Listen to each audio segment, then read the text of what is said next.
Good morning, everybody. It's been another 2 hours in between videos, much like last time, which is okay. We are in Acts, the book of Acts, New Testament, chapter 14, roughly page 1069. In the scriptures, if you have the scriptures, TS 2009 version, it's 269. If you have the 2015 or whatever the slightly newer version is, it's a slightly different page. So, no worries. All right. We'll just start reading and then we'll backfill for context. And it came to be in Iconium that they went together into the congregation of the Yehudim and spoke in such a way that a great number of both Yehudim and Greeks believed. Who is they? Well, if we go back a little bit into 13, Shaul and Barnabas. Paul, the Apostle Paul, and Barnabas. That's the day that we're talking about. But the Yehudim who would not obey stirred up the nations and evilly influenced their beings, their souls, against the brothers. So there were folks who in no way wanted the message of Yeshua Messiah to get out. So they remained a long time, speaking boldly in the Master, who was bearing witness to the word of his favor, his grace, giving signs and wonders to be done by their hands. And the crowd of the city was divided, and some sided with the Yehudim, and some with the emissaries. But when a move took place by both the nations and Yehudim, the Gentiles and the Jews, with their rulers, to mistreat and stone them, Shaul and Barnabas, they became aware of it and fled to Lystra and Derbe, cities of Lycaonia, and the country round about. And they were bringing the good news there. So they rolled up into Iconium, and they just start preaching the word, the good news, the gospel of Yeshua Messiah. And a number of both the Jews and the Gentiles, the Yehudim and the Greeks, start getting on board. But there's folks there who are in no way cool with this message going out. So they get stirred up. And these two separate factions, members of these two separate factions, both decide, hey, we got to stone these people to death. So they bug out. They hit the wilderness. And they spread the good news there. And in Lystra, there was sitting a certain man disabled in his feet, crippled from his mother's womb, who had never walked. This one heard Shaul speaking, who looking intently at him and seeing that he had belief to be healed, said with a loud voice, "Stand upright on your feet." And he sprang up and began to walk. And when the crowd saw that what Shaul had done, they lifted up their voices, saying in Lycaonia, "The mighty ones have become like men and have come down to us." And they called Barnabas Zeus and Shaul Hermes, since he was the chief speaker. So now they're in amongst these Greeks, and they heal this dude who was crippled from birth. And so these Greeks are like, holy crap, man, it's Zeus and Hermes. So that's what they equate Shaul and Barnabas to. And the priest of Zeus, being in front of their city, brought oxen and wreaths to the gates, and wished to offer with the crowds. And when the emissaries, Barnabas and Shaul, heard this, they tore their garments and ran in among the crowd, crying out and saying, "Men, why are you doing this? We also are men with the same nature as you, bringing you the good news to turn from those worthless matters to the living Elohim." There is that word again.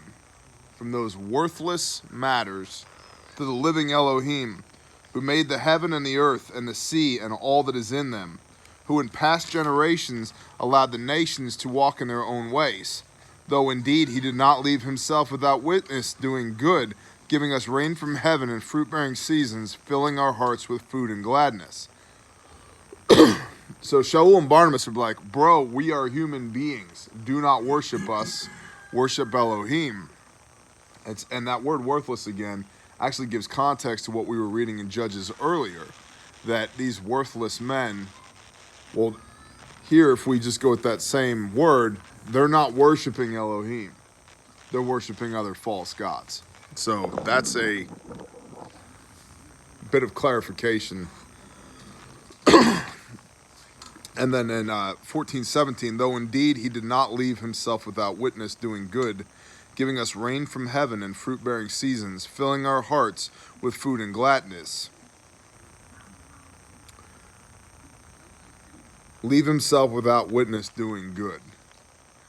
They're making the point here that for a while, for a time, the Father had disregarded the nations, but now because of the vision that Peter had in Acts chapter 10, the good news is going out to the nations. But the Father always had for himself a witness, Israel, bearing witness to how good Yah is. So, even with these words, they still had difficulty in stopping the crowds from offering to them. But Yehudim arrived from Antioch and Iconium, and having won over the crowds, they stoned Shaul, dragged him out of the city, thinking he was dead. They're like, don't worry, guys, we got this. These people that you're trying to offer offerings to, we got this. We'll just stone them to death. And so they do. Except that he's not actually dead. Praise Yah.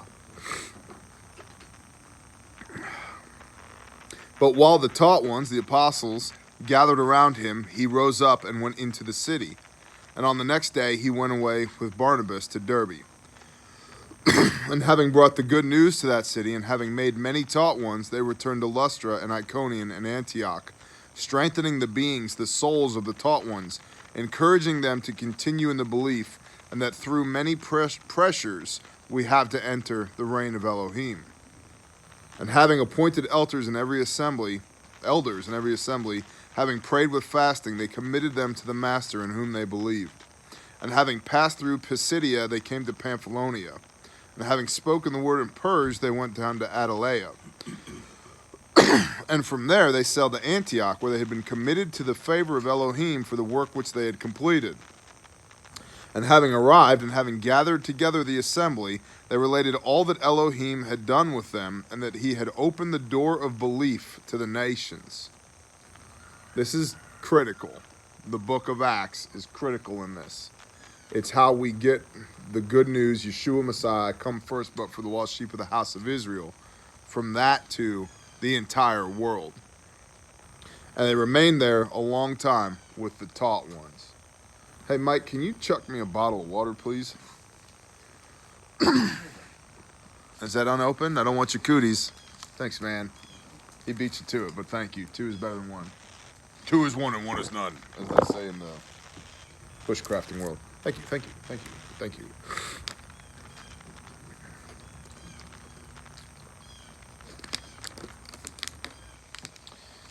"15.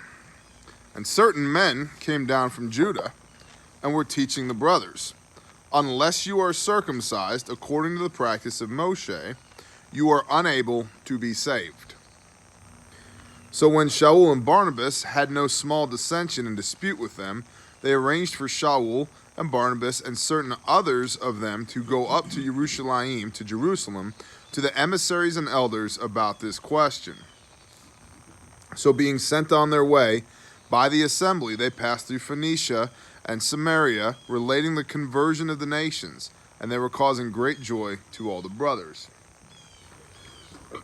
And having arrived in Jerusalem, they were received by the assembly and the emissaries and the elders. And they reported all that Elohim had done with them. So understand, in Jerusalem, you have the Yehudim. You have the righteous men, okay? They're keeping the Torah. Either the Torah of Moshe, as reiterated by Yeshua, or the Pharisaical doctrines and dogmas and all of that. But either way, they're keeping the Torah, okay? While that's happening and they're in Jerusalem, these emissaries are going out into the nations. And they're seeing these massive conversions as they're preaching the word of Yeshua to the Yehudim in these places. The Gentiles are coming along for the ride as well, which is creating this question of, what do we do with these Gentile believers in Messiah? Because the Spirit is moving. Like 100% the Spirit is moving for these folks. But we don't know what to do here. Now, we do know from the Old Testament, there is one Torah for the Israelite and the sojourner within his gates, right? So there's one Torah. It's for all people. So we do the Torah. And we're going to come back to conditions of the heart here. And we had the brethren on the back porch last night had a pretty in-depth, reasonably long discussion over this last night about conditions of the heart versus actions and blind obedience and doctrines and dogmas of men. But the Yehudim, the righteous men in Jerusalem, are not seeing and experiencing what the apostles and the emissaries are out in the nations, the conversion of the Gentiles, the conversion of these heathens. A brief example of this, we have a brother that has zebu cows, little cows, and he has told me 12 times how cool they are. I'm like, yeah, man, that sounds really awesome. He's like, you should really think about getting some. I was like, I will. Thanks for letting me know. And just yesterday, I saw them in person, and I looked at him, and I said, I get it now. I have seen it with my own eyes. I understand. I want a dozen of those little guys. Hook it up. Seeing with your own eyes, at least for me, is much more powerful than hearing about it or reading about it, right? This is doubting Thomas. Blessed are those that haven't seen and yet still believe, right? Well, I got to see it. I got to know it. I got to experience it. So now these emissaries are coming back to Jerusalem saying, this is what's going on out there in the world. They're reporting back. So when Shaul and Barnabas had no small dissension and dispute with them, they arranged for Shaul and Barnabas and certain others of them to go up to Jerusalem to the emissaries and elders about this question. So being sent on their way by the assembly, they passed through Phoenicia and Samaria, relating the conversion of the nations, and they were causing great joy to all the brothers. And having arrived in Jerusalem, they were received by the assembly and the emissaries and the elders, and they reported all that Elohim had done with them. And some of the believers who had belonged to the sect of the Pharisees rose up, saying, it is necessary to circumcise them and to command them to keep the Torah of Moshe. And the emissaries and the elders came together to look into this matter. So the Pharisees stand up and they say, cool, if they believe in Yeshua. Now, mind you, the implication here is that there are Pharisees in the assembly who believe in Yeshua. Okay? So members of the sect of Pharisees rose up saying it's necessary to circumcise them and command them to keep the Torah of Moshe. They're saying if they believe in Yeshua, we got to circumcise these guys. Okay? And the emissaries and the elders, we did that. There it is. And the emissaries and the elders came together to look into this matter. And when there had been much dispute, Peter rose up and said to them, men, brothers, you know that a good while ago Elohim chose among us that by my mouth the nations should hear the word of the good news and believe. This is Acts chapter 10. Acts chapter 10 is not the reason why you can eat swine belly. It's the reason that the literal good news of the Redeemer of the world goes from the Yehudim to the entire world. Okay? And that Peter was chosen for this. That's what that vision was about. So if ever, yet again, somebody says, nope, I can eat whatever I want because of Acts chapter 10, here's another verse right here. Acts 14, chapter 7, point them to this. Instead of idolizing swine belly, let's acknowledge the fact that what happens with Peter is that the gospel goes out into the entire world, which is reiterated over and over and over by Peter. Okay. And when there had been much dispute, Peter rose up and said to them, men, brothers, you know that a good while ago Elohim chose among us that by my mouth the nations should hear the word of the good news and believe. And Elohim, who knows the heart, bore witness to them by giving them the set-apart spirit, as also to us, and made no distinction between us and them, cleansing their hearts by belief. Remember that, cleansing their hearts by belief. Now remember that in Genesis 17, verse 13, it talks about the circumcision, which is a covenant between Israel and the Father, okay? It's a physical covenant, much in the same way that the zitziot that we wear is a physical reminder, remember and do, okay? So, cleansing their hearts by belief. Now then, why do you try Elohim by putting a yoke on the neck of the taught ones, which neither our fathers nor we were able to bear? Who is Peter talking to here? The Pharisees. The Pharisees who believed in Yeshua. Okay? The legalistic doctrines and dogmas of the Pharisees is what Yeshua railed against in the first place. Okay? Now, this is an incredibly nuanced conversation. It's not black and white. And every time it's made black and white in the church that I've seen it, it comes away with, see, the Pharisees were evil, we're saved through belief. Well, that's not what we're necessarily talking about here. Peter is saying to the Pharisees, you guys have a track record of being legalistically dogmatic in these things. Okay? Now, yes, the nation of Israel commanded to be circumcised. So this yoke that you're trying to put on the necks of these new guys that we just trained up is the same yoke that we've been trying to take off of your neck to return you back to the instruction of the Father. Take that, put it over here. Okay? But through the grace, the favor of the Master Yeshua Messiah, we trust to be saved in the same way as they. And all the crowd was silent and were listening to Barnabas and Shaul, declaring how many miracles and wonders Elohim did among the nations through them. And after they were silent, Jacob, James, answered, saying, Men, brothers, listen to me. Simeon has declared how Elohim first visited the nations to take out of them a people for his name. And the words of the prophets agree with this, as it has been written. After this, I shall return and rebuild the booth of David, which is fallen down, and I shall rebuild its ruins, and I shall set it up, so that the remnant of mankind shall seek Yahweh, even all the nations on whom my name has been called, says Yahweh, who is doing all this, who has made this known from old.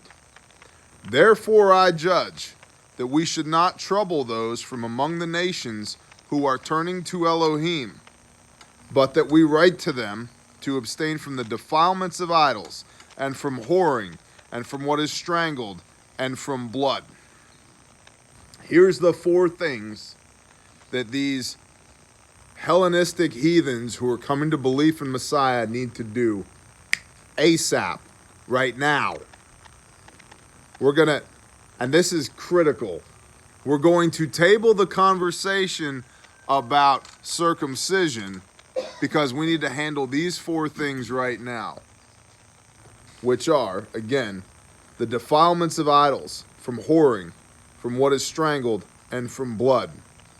For from ancient generations Moshe has in every city those proclaiming him, being read in the congregations every Sabbath. The implication here from James is we need to deal with this straight up pagan BS first.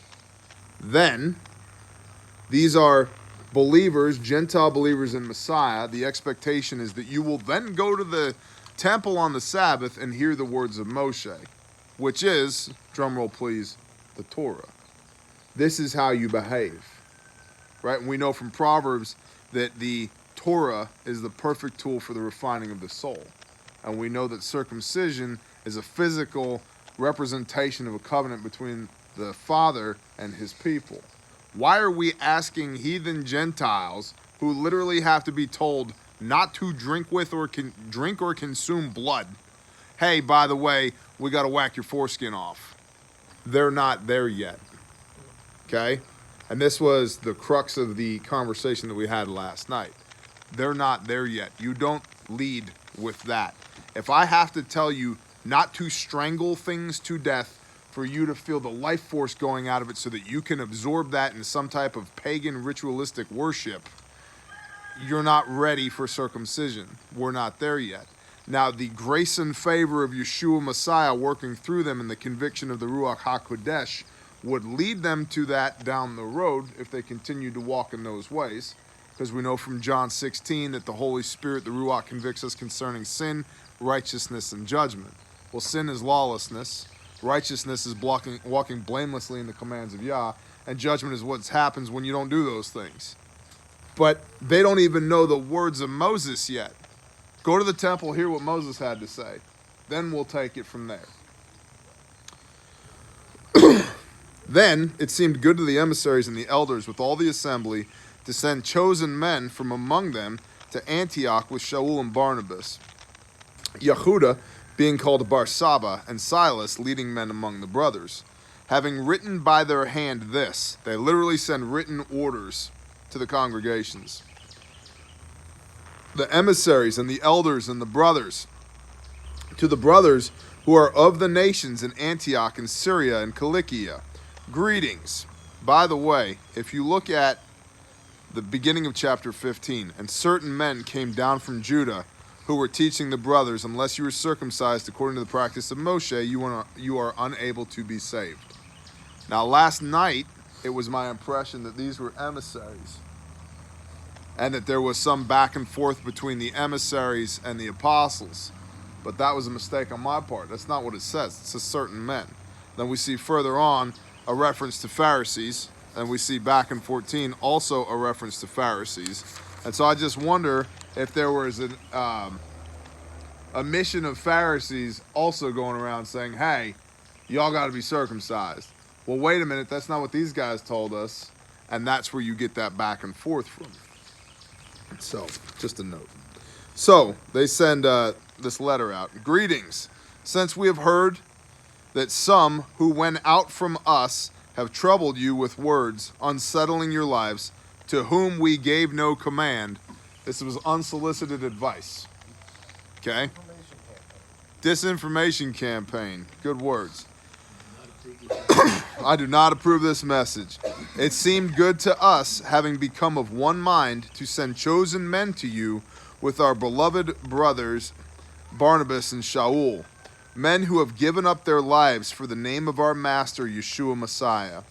We have therefore sent Yehuda and Silas, who are also confirming this by word of mouth.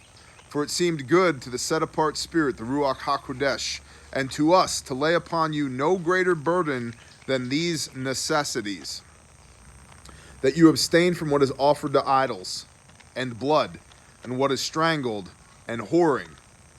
If you keep yourselves from these, you shall do well. Be strong. They therefore, being sent off, went to Antioch, and having gathered the crowd together, they delivered the letter. Here's what y'all need to do.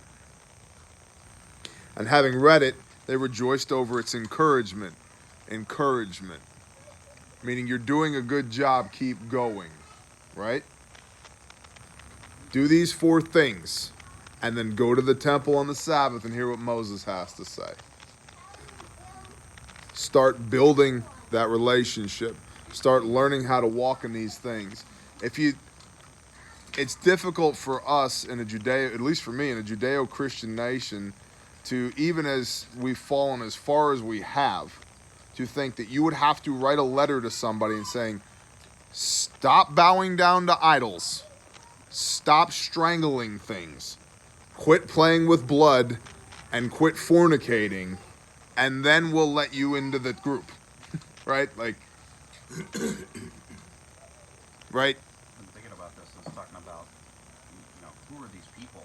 There's this law for these people who've been in the church. I'm just picturing, a modern American church, and you walk in the door, and they sit there and they shun you and go, no, your hair's wrong. You're wearing this wrong. You can't even walk into this front door and hear the word. Mm-hmm. So you gotta go, hands down, get chopped. Before you can even enter this to get, you hear these other words. And it's stepping in and go, okay, that's not our welcome new believers, right? Welcome visitors, right? Message. Come on in, hear the words, start figuring out where to go from here. Then, if you get convicted for these other things, but start with, start with the 10 Commandments and work our way from there. Great analogy. And having read it, they rejoiced over its encouragement. And Yehuda and Silas, being themselves also prophets, encouraged the brothers with many words and strengthened them. And having spent some time, they were sent back in peace from the brothers to the emissaries. But it seemed good to Silas to remain.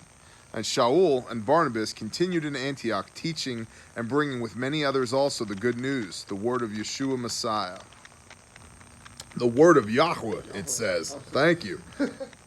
And after some days, Shaul said to Barnabas, let us now go back and visit our brothers in every city where we proclaim the word of Yahweh and see how many they are, and see how they are. Gosh, the words. And Barnabas purposed to take with them Yochanan, called Marcus.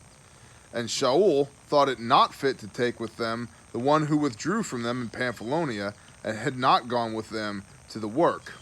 A sharp feeling therefore came to be, so that they parted from one another. And so Barnabas took Marcus and sailed to Cyprus, and Shaul chose Silas and went off, being committed by the brothers to the favor of Elohim. And he went through Syria and Cilicia, strengthening the assemblies. And not that we're going to go there right now, but literally the first thing Shaul does in Acts chapter 16 is circumcise a Greek dude. So, just to stay on message, we'll get there next week. But that's literally the first thing that happens in Acts chapter 16. In case we're like, well, do we or do we don't? And the whole point of Acts chapter 15 is the Gentiles don't begin there. They don't even know Elohim. How do you make that commitment to Elohim when you don't even know him? You're brand new. You're brand new. And so the question here is not whether or not to circumcise. It's whether or not you understand the commitment, the covenant that circumcision represents. And so the instruction that they're given for a third time, because third time pays for all, that we write to them to abstain from the defilement of idols, and from whoring, and from what is strangled, and from blood. For from ancient generations Moses has in every city those proclaiming him, being read in the congregations every Sabbath. Quit doing your pagan BS, hear the words of Moshe, and this is how you come into the kingdom, through the grace and favor of Yeshua Messiah. Amen. Shalom, y'all.